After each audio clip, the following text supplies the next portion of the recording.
Hey everyone, welcome to Pipes, Tobacco, and Whiskey. So, Texas Pipe Show 2021. What a great time that we had. It was held over in Cedar Hill, Texas at Tobacco Cabana. And the folks at Tobacco Cabana were super nice and just really went out of their way to help everyone there feel at home. It was just a great atmosphere. The show had lots of folks there. If I was to guess, maybe about 100 to 150 different people that showed up. Vendors that were there were really awesome. They had folks from Missouri Meerschaum that were there. Laudisi Enterprises were represented there, plus a bunch of smaller mom and pop kind of places that sell different types of aged tobacco and estate pipes and things like that. And of course, we had some really great carvers there. We had Tyler Beard from Tyler Lane Pipes, and of course, one of my favorites, Trey Rice, was there. We actually did a interview with Alex Hastie from Alexander Pipes, and if you don't know those pipes, you really need to get on his website and check him out. Follow him on Instagram. I'll give you all that information on the description of the video. It's just really great pipes. Some up and coming pipe carvers were there. We were able to sit with a gentleman by the name of Charles Tyvett, and he's been carving for about 3 years, and actually my son bought one of his pipes while we were there. Very good pipes and very reasonable prices. This is a guy that I think in the near future is going to be selling his pipes for a pretty good price. And so while he's still kind of getting the feel for the carving business, might be the time to kind of buy a few of his pipes and enjoy them, because they're very reasonably priced. My buddy Warren from turbo10.com was there. It was just a great atmosphere. It started at about 10 o'clock in the morning, went on to about 7 in the evening. They had a raffle. The cool part about the raffle was half of the proceeds from the raffle go to supporting the Texas Pipe Club, and the other half of the raffle actually was donated to a charity. What a great cause, right? Going and having fun and seeing a bunch of folks you haven't seen in a long time, buying some things that you really enjoy. As you can see, I was lucky to score some Frog Morton on the town, Frog Morton cellar. I bought a beautiful Caminetto pipe from Sally the Pipe Tart, and also got a pipe. This is the pipe that my son bought from Charles.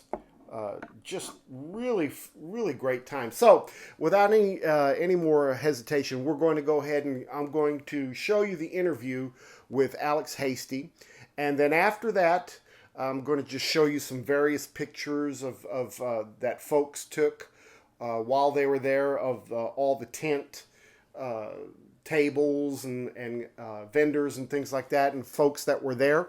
And then also got some footage of the slow smoke. And really funny story. I'll come back to that later and share that with you, but with the slow smoke. But there were 3 of us were in that slow smoke competition. It was me, my oldest son Nathan, and my youngest son Ian, who we lovingly call Red. And Ian actually beat me and Nathan, and he was in the top 9. He actually came in 9th. And you got to see what happened to his pipe, because he smoked through all of the tobacco and then started in on the bowl of the corn cob. So I'll let you see that as well. Hope you enjoy these. Hey guys, so today we've got Alex Hastie with us with Alexander Pipes. And Alex, thanks for stopping by and chatting with us today. Wanted to share some of his work with you guys. I just recently bought an Alexander pipe and I'm loving it. I've had it for about 3 weeks. It's a beautiful pipe. I'm going to share some pictures with you and also share some other pictures of Alex's work that you can look at, and also some contact information. So Alex, if you don't mind, if you can just start by telling us a little bit about yourself and how you got started in pipe carving. Kind of a random situation. I just stumbled upon a little tobacco pipe at a flea market while we were on vacation. Took it home, smoked out of it, decided I liked smoking pipes, and Grandpa had a wood shop, and so I decided to use some of his tools. I'd never used them before. But I made lots of really crappy pipes, and from there I started to use YouTube as a source, and read through a lot of the pipe makers forum for information, and from there started to get proper tooling and proper techniques down. And once I graduated college, I decided to spend some time with Grant Batson, so I spent about a week in his shop, and he taught me the ins and outs of pipe making, all the proper techniques, and basically just how to make a high-end pipe. Uh-huh. And from there, it's just trial and error. And how long have you been doing this for now? I made my first pipe, which was not a good pipe, so I hardly count it, but I made my first pipe attempt in 2011. 2011, so that's about 10 years. About 10 years. Yeah. Yep. So you don't look old enough to have started 10 years ago. I mean, how old are you? I'm 27. 27, and Yep. You've been making pipes for 10 years, so Yep. really not, we're kind of on the we're- edge yeah, there we're of the legal age. Pushing the legal limit, yeah, I guess. I was a silly kid. So what are some of the things when you look at a piece of briar and you're ready to get into the workshop and get started, what are you looking for when you start carving? What kind of things do you, when you look at a block, what are you looking for? I'm mostly just looking for grain structure and grain quality, and each block is different, and so you can't necessarily force a shape into any particular block. And what I find myself doing is I'll get a batch of briar, I'll go through it all and kind of pick out blocks I know I might use first, and after that, once I decide on a shape I want to make, I'll go through all the blocks again, lining it up with the shape, and find out whatever's best for the particular pipe I want to make. Wow. So the design process can be pretty strenuous and take longer than you'd think, but finding the right block is key, with the right grain structure for what you're making. And then I've seen a lot of carvers where they'll draw it out, kind of what they're thinking about on the block. Is that? Yeah, I do a lot of sketching just during the day. If I just have kind of a shape idea or I see something that inspires me, I'll draw something out just in a notebook I have. And if I ever decide I want to make that particular pipe, sometimes I'll use transfer paper and trace the pipe and then flip it over and kind of line it up with the grains, and so I can actually trace it onto the block. But with stranger blocks that have kind of strange grain orientation, sometimes it is best to just start drawing on it and see what happens. So I'm curious when it comes to the design process, because a lot of your pipes have that really smooth, beautiful finish on the top. Right there at the peak of the bowl. Mm-hmm. It's probably the best I've seen in person out of any artisan's pipes that I've touched so far. Well, thank you. No problem. They're gorgeous. And I want to know, where do you get your inspiration? Because almost all of your pipes have that beautiful, smooth bird's eye top. And I just want to know what's going on there. Yeah, I take a lot of inspiration from the Danish school of pipe making, and a lot of American artisans, like Jeff Gracek, for example, is probably where I draw the most inspiration. And I just think that when I'm sandblasting 90-some% of my pipes, I like to leave it smooth where I can, in particular the rim. Usually I'm making straight grain pipes, so usually you get that beautiful bird's eye on top. And for me, it seems like a waste to sandblast something that doesn't need to be sandblasted. So yeah, because it's a different feel where those pipes they're rough, they're kind of rusticated, they're sandblasted, and then at the same time there's just such a gorgeous pattern on top with the deep Yeah. color that makes me just go, wow. But also gives you the nice contrast and finish. Yes. I think it's just nice to look at. You're not looking at a single texture. You go from the rough to the smooth, and it just looks nice. Yeah, So. they're gorgeous, man. I really do think you're great. Yeah. How much time do you spend on your blast work? Because I've noticed that As long as it takes. on the average, what does that come out to be? It's hard to say. With the compressor that I use, I can really only sandblast at a proper pressure for about 2 to 3 minutes at a time. And so you're blasting, then you're waiting a couple minutes for the repressurization, and then you get to blast again. Sometimes it can take anywhere from 30 minutes to an hour, depending on how stubborn the block is. Each block is different. Sometimes it shows you the deep craggy blast right away, and you don't have to work very hard, but sometimes it's pretty stubborn, and you have to really work at it. I've noticed that most of the pipes that I've seen on your website and on Instagram and things like that, and even the ones you brought today to this show, they're really kind of a dark color, either a black or that burgundy. Is it something, a thematic thing to that, or is that just how colors you prefer? I think I generally prefer a darker palette. In general, like your pipe, for example, with the ox horn and the black blast and the smooth rim is kind of my typical go-to as far as my aesthetic goes. If a pipe has no flaws in it at all, but it's just shy of being smooth, I do also enjoy natural blasts. But typically the darker stain is just to kind of cover up anything that might, like a pit, that could be noticeable on a natural pipe.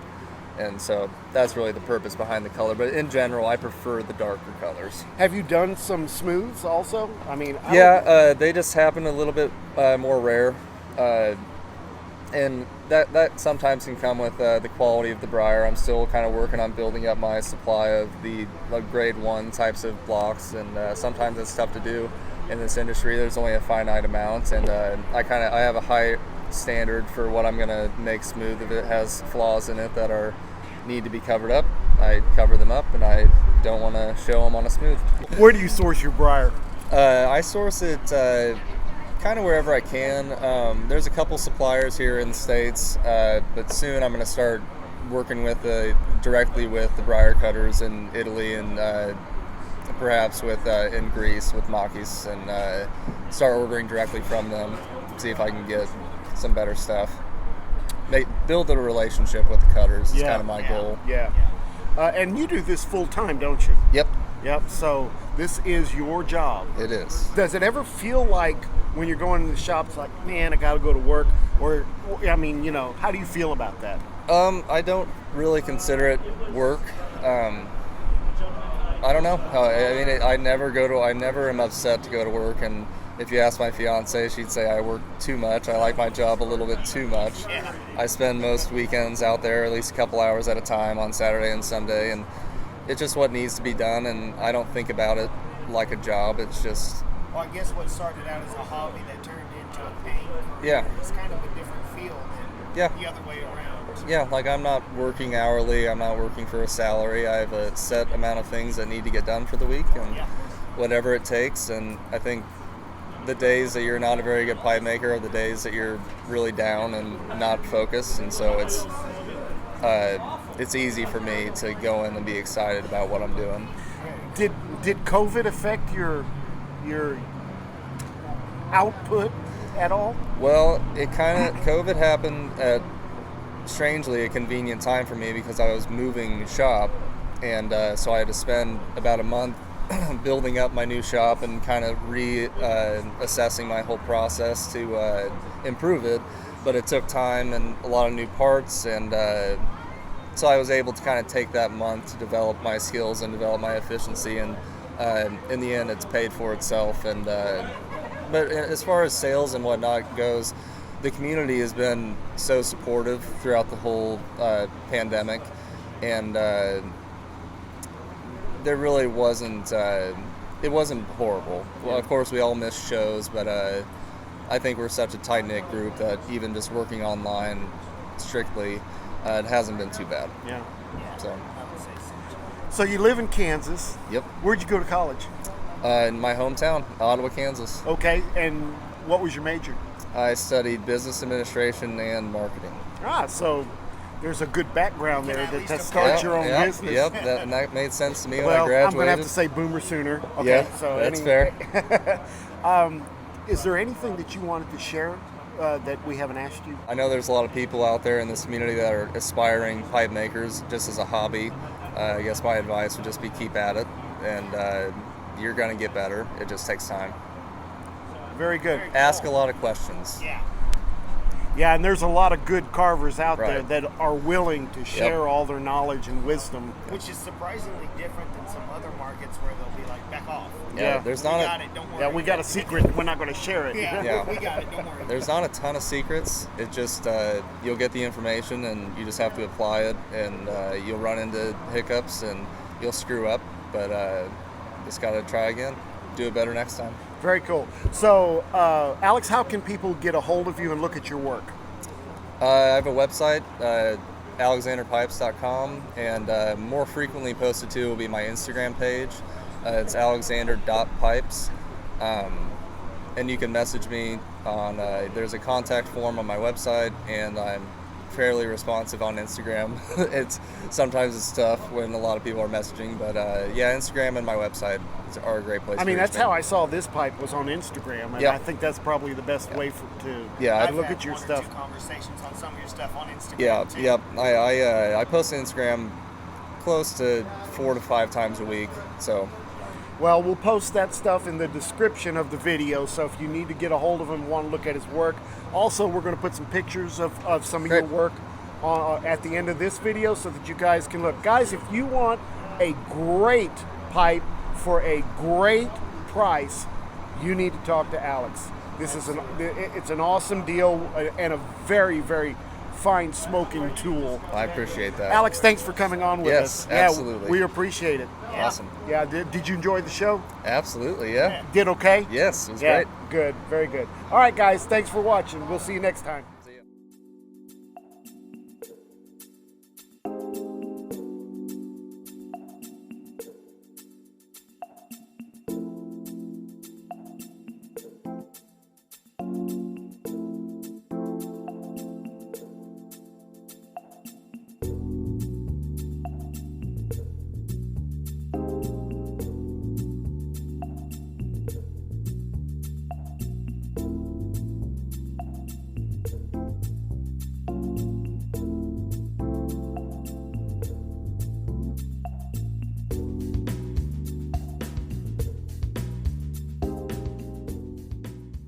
Hope you enjoyed that interview. So the pictures, of course, following that interview were all pictures of Alex's work. What beautiful, beautiful works of art they are. And like I said, great smokes and reasonably priced. So please get a hold of Alex, get on his Instagram, look at his stuff. Yeah, I think you'll be pleased with it.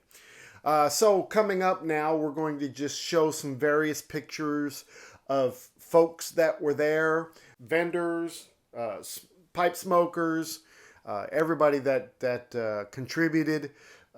This was sponsored by all the clubs of the state of Texas, and I thought they did a wonderful job. So enjoy these pictures.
And then finally, there was the slow smoke. I told you the story about Ian, so he ended up being ninth. But the funny thing about it was that basically everybody was smoking through their bowls pretty fast. It wasn't that the pipe was going out. It was basically that we were smoking through the tobacco and it was hitting bottom and going out like that. But Ian, his was a little bit different. He ended up smoking entirely through his bowl, but somehow he kept that flame going, that ember going, and ended up burning through the stem that was in the corn cob, and then also burning part of the bowl at the bottom of the pipe.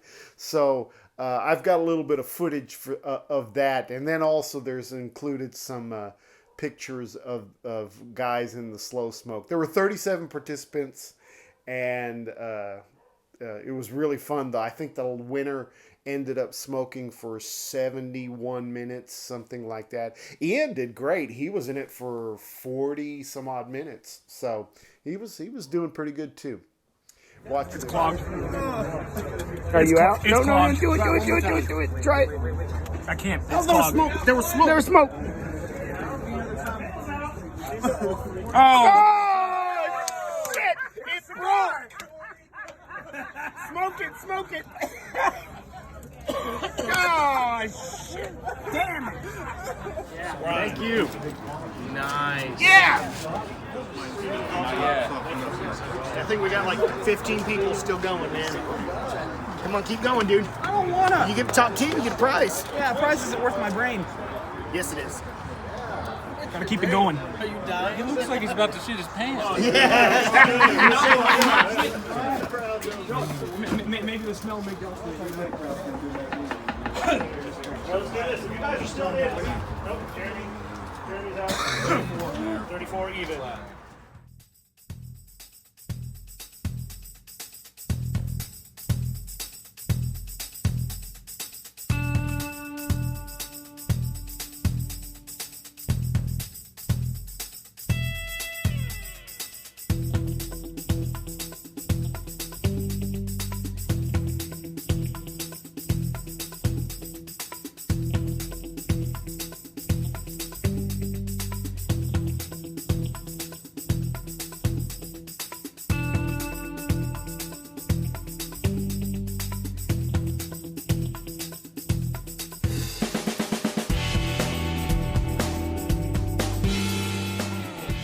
So there you go, guys. That was the highlights of the 2021 Texas Pipe Show. Hopefully, I know I saw a bunch of you guys there and you came up and introduced yourselves. Thank you so much for doing that. If you were there and I didn't get a chance to meet you, let me know, because we'd like to hook up sometime and see if we can share a bowl or something like that. Tobacco Cabana is a good place to meet up. They got a great lounge, and we can have a smoke and just talk about stuff. So hope you enjoyed this. Thanks for watching, guys. We do appreciate it. Keep those comments coming. Keep your suggestions coming. We really do appreciate it. Don't forget, make all your piping moments count. We'll see you next time. Have a great week. Bye-bye.